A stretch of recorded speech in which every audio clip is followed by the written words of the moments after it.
Hello, my friends. How's everybody doing? Hopefully you're all doing well on this new year.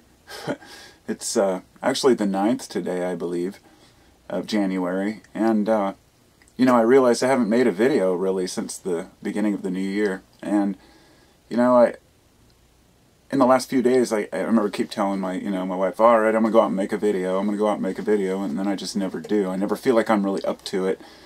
And I think I've started to kind of lose interest over this time period and in making videos. And people who follow my channel, I mean, I've been making them for almost 9 years now. And it just blows my mind. It's one of the few things I've stuck with, and I still to this day have never been able to make anything out of it, maybe better videos or, work towards making a living off of it. So in the meantime, I'm scrambling to get my finances in order. And it's funny, when I first started this channel, back in, really started using it around 2011, I guess, I didn't, I was working as a carpenter at the time, and I used to post videos of me, in the morning, watching the sunrise before work and filming the place I was working at. And during that time period, I posted a lot of videos about my sciatic pain that I had, and I still to this day get emails about, how did you get rid of your sciatic pain? And I'm like, well, basically, I had to quit my career as a carpenter, and then I had moved into the kratom business, and then that's just started to turn sour, and it became more difficult. And I'm still doing it, but it's not like, I don't know, I guess that's what this video is going to be about. More or less my own complications and how I've resolved them, and I want to bring myself down to kind of I'd rather give people an understanding of kind of where I'm coming from. I have a stack of some books over here I'd like to share to explain kind of where I came from, and hopefully this isn't too boring. But I figured it would be best for me to kind of start with my youth, but then I thought twice. I'm like, started this list of things that I could take notes on, and I'm like, screw it, no notes. I went through some, a lot of different schools when I was younger, as just a brief rundown, when I was around 9, I remember moving to these apartments, and then not much longer to this other apartment out in Beaverton, Oregon. Always in the Portland area, and then again out to Hillsboro.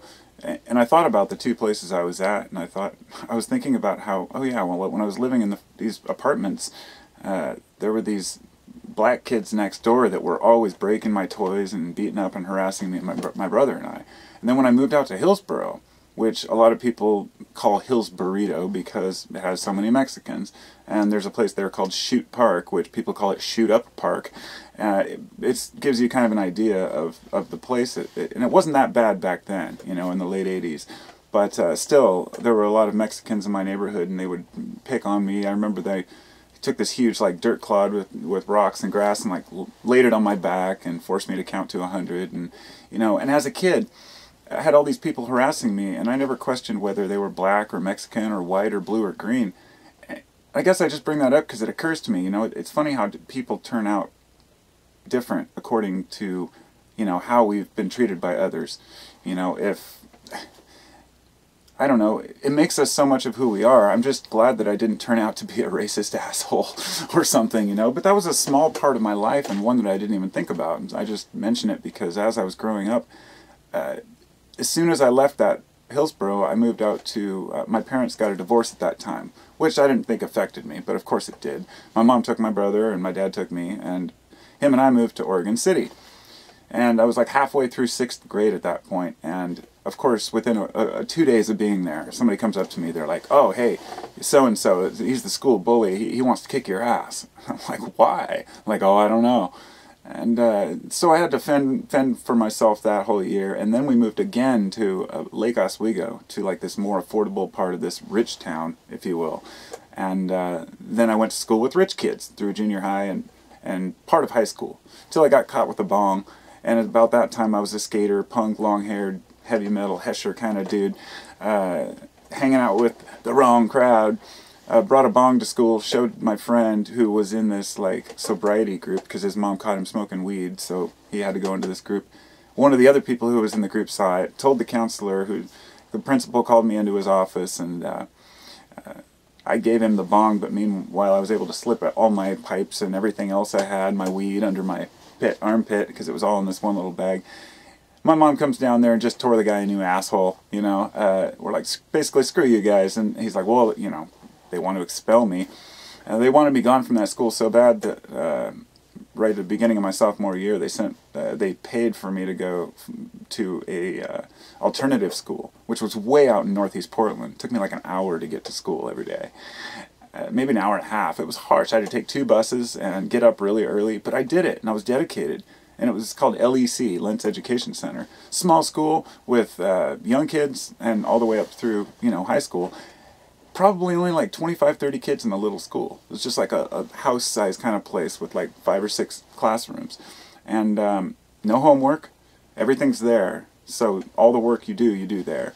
And I went from my 1.5 grade point average, you know, at that other school to like a 3.8 at this school because I know the information and I was always good at the tests. I just refused to do homework. And I was like, that's my time. I shouldn't have to go home and just sit here and do all this fucking homework. So, you know, it was about that time when I left. At the end of that year, they said, hey, you can apply to go to this other school. It's called Metropolitan Learning Center, MLC. It's a K through 12 alternative school, and they only accept people through, you have to write them basically an essay explaining why you think you should be able to go there. And that's a lot harder than it may seem for a kid. And but I was good at writing, and I did my best, and I got accepted and avoided the waiting list. It's usually longer, and so spent my senior year there. And anyhow, finished high school with maybe 3 or 4 credits shy of a diploma. Just never had the interest to go back and finish it. And it was at that point, you know, I went through a lot of weird shit in my life. And during that early period, and partially the reason why it was so hard through high school, my dad died like right before school started, my freshman year, I think it was. And it was like, I don't know, it hit me so hard, but I didn't realize it then. You know, you look back and you can't really analyze how you would have been or could have been. But I know it was hard for my mom to raise my brother and I. I have a younger brother he's 3 years younger, and he kind of did his own thing. And he was never really there, left home young, you know, when I was like 13 or 14.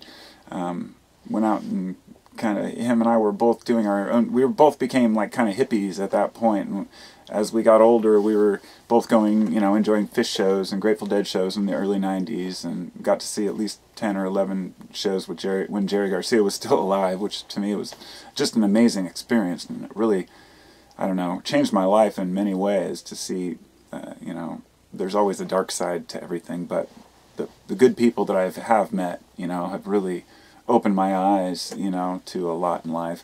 And before that, even in high school, it was LSD which led me to that. My experimentation with psychedelics was a cornerstone of my seeking of awareness and truth and understanding about the world.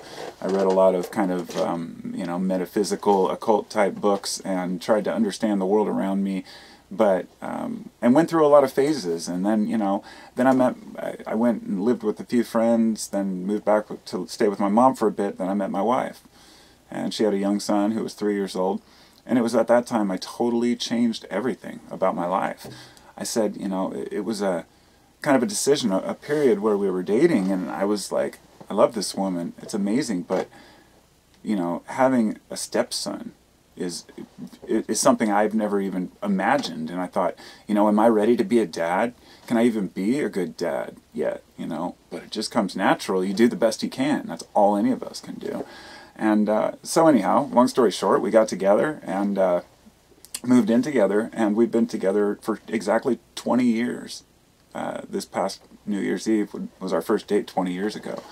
And we just, when we first met, we had this farmhouse where we lived, and we were renting it for a pretty fair amount, like $725 a month, which was pretty reasonable. It had a bunch of land around it, and it was great, you know, better than the apartment we'd been in. And then the guy who worked for the farmer that owned it would come up, and he had a tractor for the other fields, and he'd till up a huge garden for us. So we had this monstrous, like 100-foot by 50-foot garden. You know, it was like the second year we were there, and the garden was like, had just started growing, and then we get a notice, an eviction notice. Not even a knock on the door, a personable, hey, you know, it's just an eviction notice. I should say it's not, you know, because of anything we did. They were selling the land. They ended up selling it to a Lazy Boy Furniture or something, and it was still to this day when I drive by there, it's like so sad. But at that point, we kind of got screwed. I mean, we lived in a motel for a month or two. I mean, I think it was only like a month, 3 weeks to a month, but it seemed like eternity when you have a kid that's going to school and you're trying to go to work. And we had just so many issues at the time. And then this thing comes up in 2002 where we can buy a house from a friend of the family, and he, you know, the house I'm living in right now. And we managed to buy this house through a stated income, meaning we didn't have to have any paperwork. I didn't make enough money to prove anything. My wife was just a server, a waitress. And we managed to do it by claiming more tips, and we pulled it off. And, you know, bought this house. Of course, haven't even remotely begun to pay it off yet. But, so here I am, you know, living in this home. And then it was, you know, years later, well, we have 2 other kids now, of course, that are 6 and 9, which came later. But there was that period where I was working as a carpenter. My oldest son was old enough to kind of do his own thing. He was a teenager, and you know, and I was trying to think what direction do we go. And then when our middle son came, you know, in 2009, we were just like, oh shit, wow, holy crap, we're having kids. That was an amazing experience, you know, but it was also an eye-opening realization that here's another 20 years to being a dad, and having, you know, you want to, as a person, as a father or a mother, support your children as much as possible. And so that's why when my back started giving out on me, my sciatic problem, I was just like devastated. It's like I was making good money. I'd taken the time to go out and become a carpenter. I got my license and started working for myself for a while. I was doing bids and, you know, being a responsible adult. And in retrospect, after I quit doing carpentry, because literally I just walked out one day and I came back and got my tools, and I'm like, I'm just done. I have to, you know, it's like leaving a career, a passion like that behind is like losing a friend. But once again, it's just like I didn't realize really how bad it was going to hit me. The truth is, losing my work or my career, what I like doing, was nothing compared to the pain I was feeling daily, where I literally couldn't sleep for more than 2 or 3 hours at a time. And I don't know why I was even interested in YouTube back then, or even making videos. Like, I made some days I could barely stand up, and, you know, but I just continuously, it's just weird to look back on so many years in my life and think of where I've come from and how far I've come. And then I reach my 40s now, and I'm 43, and I'm just like, okay, what now? I mean, maybe I'll tell the story in books. Well, I've got my book sitting here before I end up going off and talking forever. This book my friend gave me, because these are some of the books that kind of shaped my interests, and I wouldn't say these are by any means my list of suggested or recommended books. These are just books that hit me in a certain way and set me on my path. This one is all duct taped up. This is the Illuminatus trilogy by Robert Shea and Robert Anton Wilson. And by the way, Robert Anton Wilson is also a writer of another book I have in here, but this has 3 parts to it. I believe it's The Golden Apple, Leviathan, and The Eye in the Pyramid. And it's Illuminati, man. Illuminati confirmed. It's 3 fictional stories about these secret societies, and there's no way I could explain it. Fascinating read, and really I tried to, you know, make heads or tails of that. It's been a couple decades. It's probably time to read it again. Somewhere along the lines, I met up with Carlos Castaneda. I should say that I met up with his books. And Carlos wrote about, and I didn't read many of his books until I discovered that Don Juan, the lessons from Don Juan is what they're usually about. It kind of breaks people's hearts when they find out that Don Juan likely wasn't a real person, and that these books were an inspiration. You know, basically it's like this. I'm just some random white dude. Who's going to listen to me? I need to have this spoken through an authority, an Indian figure, or somebody who is an expert at this. And that's what he did. Now, I'm not 100% on that, but I'm pretty sure. But it doesn't diminish the quality of some of the lessons. course, there's a lot of mystical jargon and whatnot. I'm not going to say that it's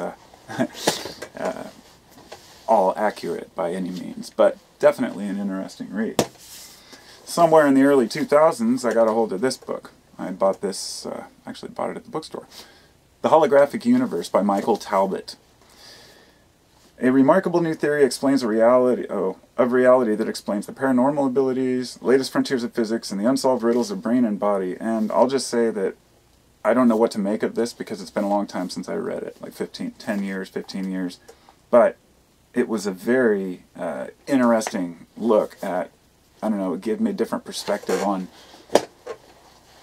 the makeup of things. And whenever people talk about how, oh, nothing really exists and everything's just an illusion and vibration, I'm like, yeah, but that doesn't mean anything. Here we are. There is a reality. So you can get lost in stuff like that.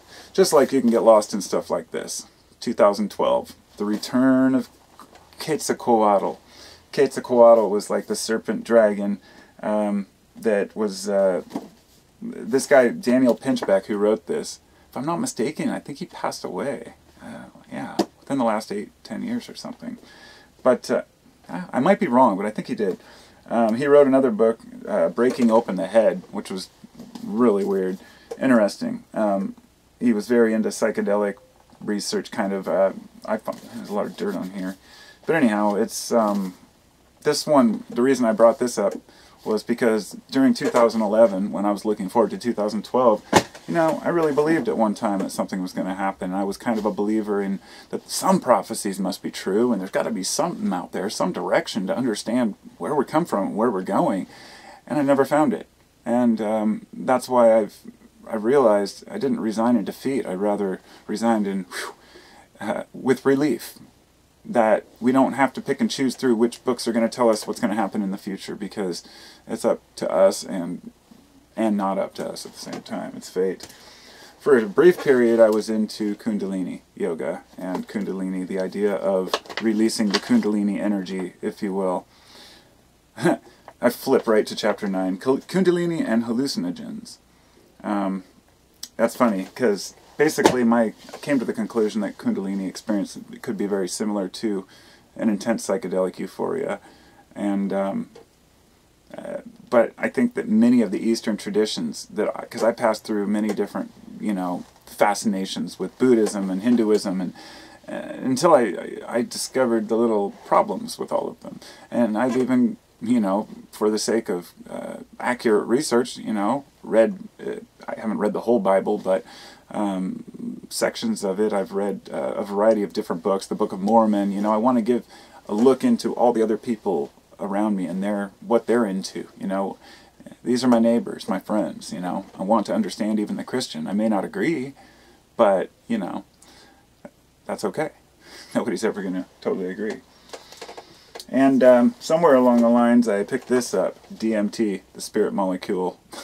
This book is just nuts. It's actually scientific studies that were done by a doctor who had people, finally got permission by the government to do tests with DMT. So he would inject DMT into these subjects, and it's their stories, what they saw. Cannabis bag as a bookmark.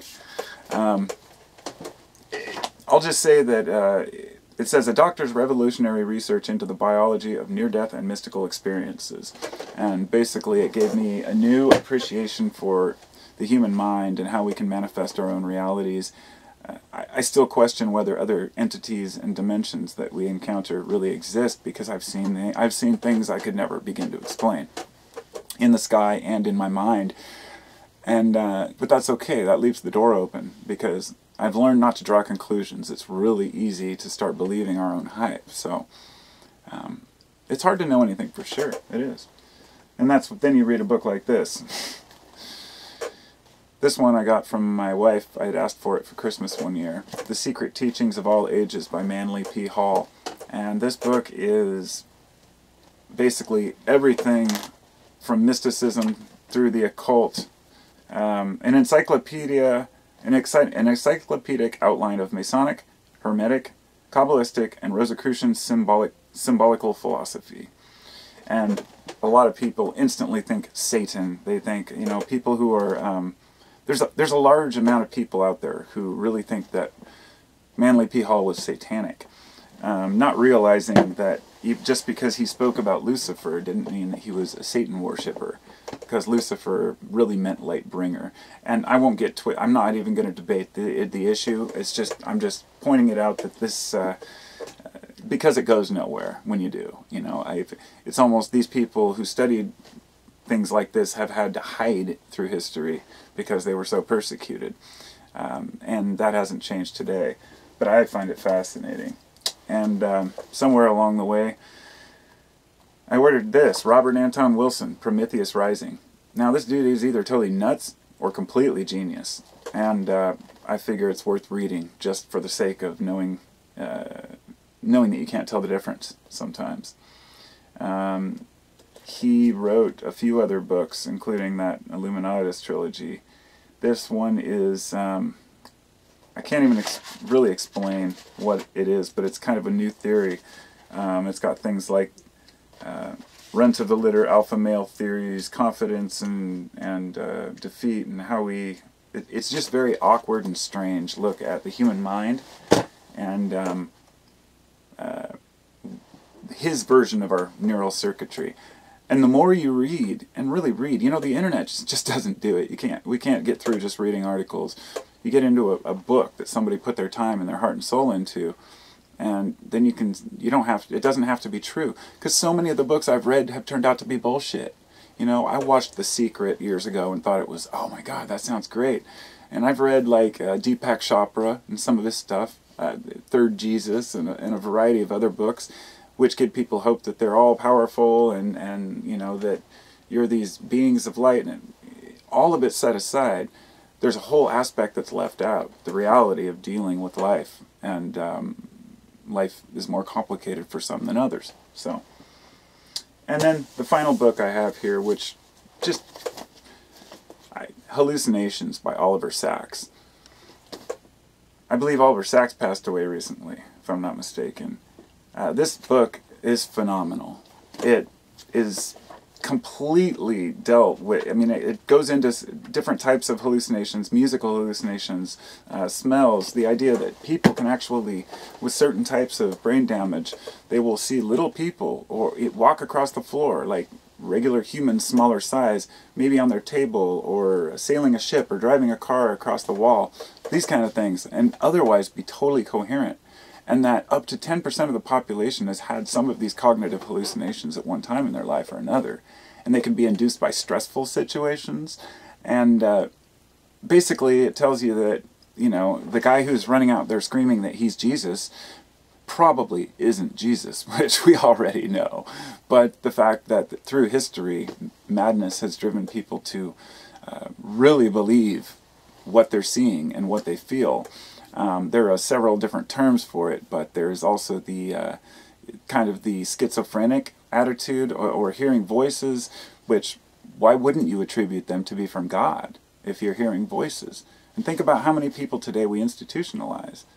Now go back in time to some of the prophets of the past and ask yourself, were they really hearing from God?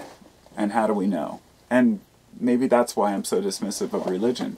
It's not that I don't believe in a higher power. It's that I wonder how man can trust another man or another human's version of what that higher power is. You're not just trusting that God left a message. You're trusting that the individual who wrote the paper understands the message that he's receiving. And some of the things I've felt have been so close to what I would call the truth in my life, when I've, especially in some of my more intense psychedelic experiences. And wow, you know, it's almost like a reboot. And but they do come from time to time through, you know, just living our lives and having these epiphanies of what life's all about. And so with the story, you know, this has gotten to be a long video, and I guess that's what I figured it would be, because I'm talking about my life. And all of these studies that I've done, all of these books that I've read, all of this information, I stepped back, you know, in recent years and asked myself, why? What's the purpose of it all? What am I trying to achieve? And I've talked to some old-timers who have been down this road, and they've kind of laid out some truths for me, you know. One of them was like, don't think too much, you know, think the basics, you know, which I've learned is completely true. Go with the flow, you know, don't resist the current.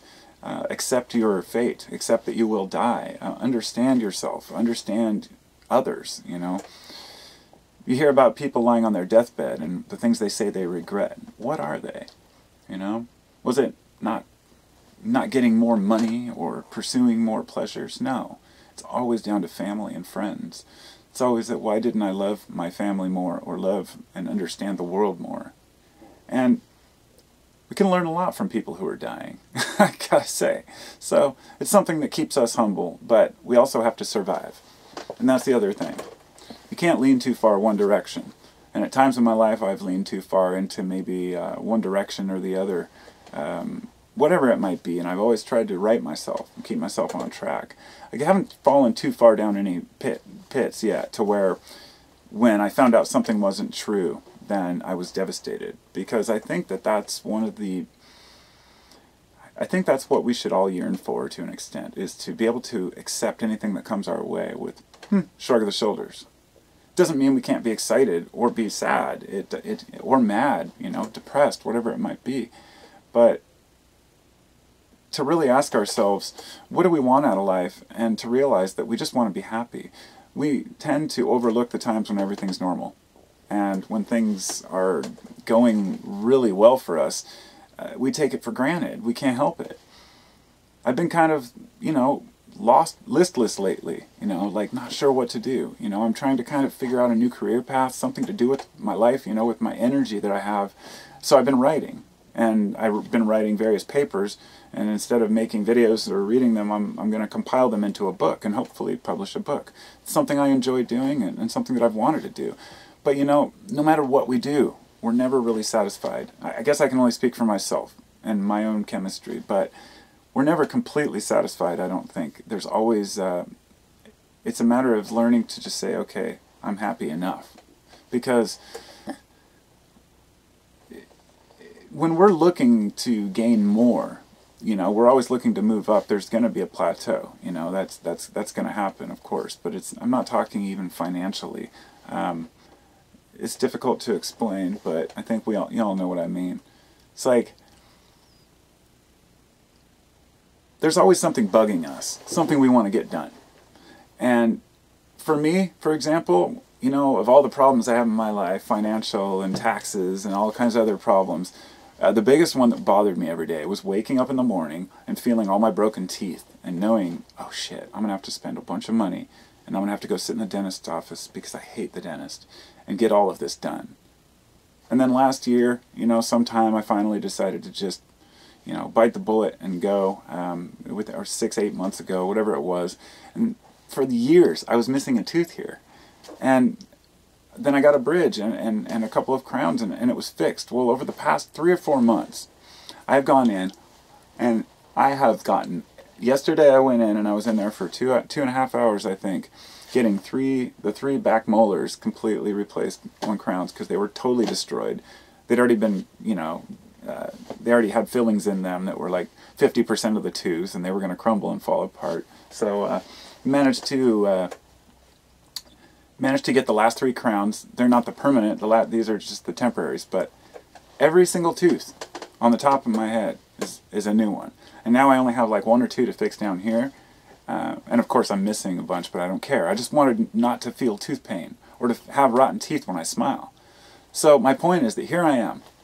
I can smile, but I'm still feeling that same stress and yearning and I guess anxiety about needing to get certain things done, or that, you know, and I'm learning through my life that we have to be very careful with how we view the world.